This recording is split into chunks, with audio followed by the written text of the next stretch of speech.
All right. Section 8.2. This is our last page of notes. It's the back side of that last page.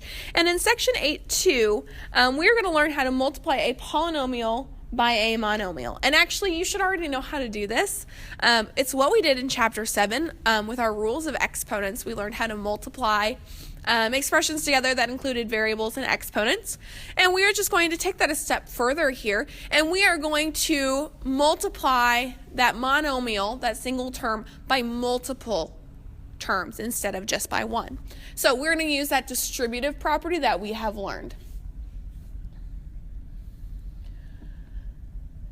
If possible to combine like terms, then we need to, which would be the same thing as the addition and subtraction that we just looked at.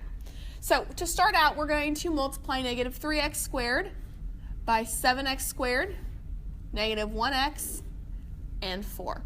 So negative 3x squared times 7x squared is negative 21 x to the 4th. Remember, we add those exponents in multiplication. Negative 3x squared times negative 1x would be plus 3x to the 3rd.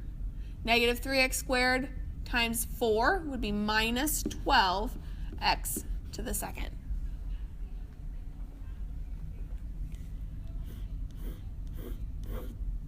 We're distributing negative 6d to the 4th. Multiply that by 3d to the 1st.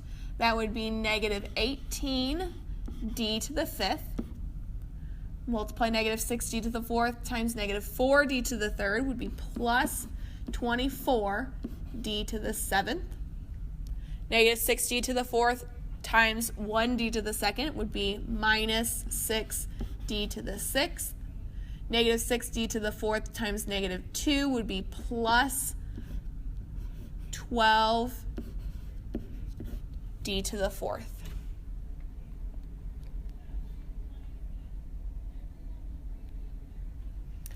Now in example 3, we are going to have to distribute two different values. To start out with, we're going to distribute this 3 to all three terms. So I would get 15x squared plus 6x minus 12. Then I'm distributing a negative 1x to the next three terms. So I have minus 7x to the 3rd minus 2x squared plus 3x. And now we need to combine all of our like terms.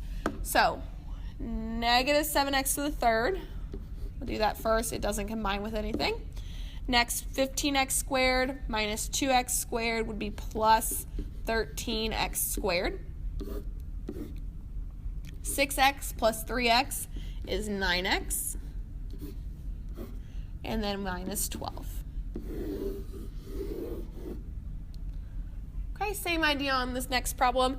We are going to distribute 15t to each term. So 15t times 10y to the 3rd, t to the 5th is 150 y to the 3rd, and this will become t to the 6th power. Plus, multiplying 15t times 5y to the 2nd t, so that gives me 75 y to the 2nd t to the 2nd now. Next, we'll distribute negative 2y, which would give me negative 2y to the 2nd, t to the 2nd, minus 8y to the 3rd. What can we combine here? It looks like these middle two terms can be combined because they both have y to the 2nd, t to the 2nd. That makes them like terms. So we'll keep 150 y to the 3rd, t to the 6th.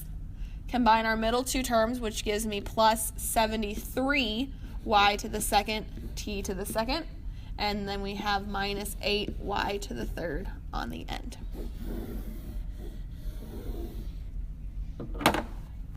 Okay, one last problem for you. We can also solve equations using the distributive property. We've done that before.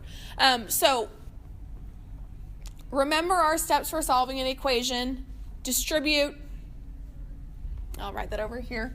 We want to distribute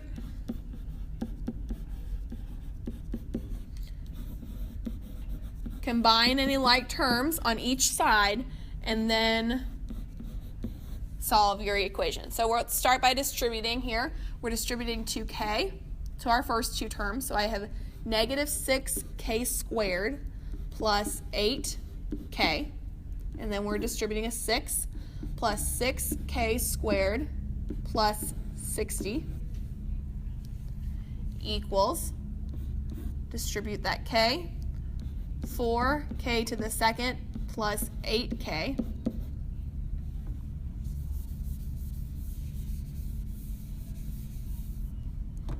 And then we're distributing a negative 2k minus 4k to the second minus 10k. So our second step after distributing was combine.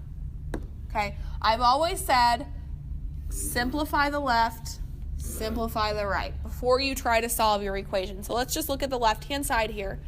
Negative 6k squared, positive 6k squared, those cancel. They're gone. So I'm left with 8k plus 60. On the right-hand side, we've got 4k to the second minus 4k to the second. Those cancel. And then I have 8k minus 10k, which would be negative 2k. That equation is so much easier to solve than the one before. Let's solve now. Our k's need to be on the same side, so let's subtract the 8k from each side. And I have 60 is equal to negative 10k. Divide by negative 10. So I have negative 6 is equal to k, or k equals negative 6.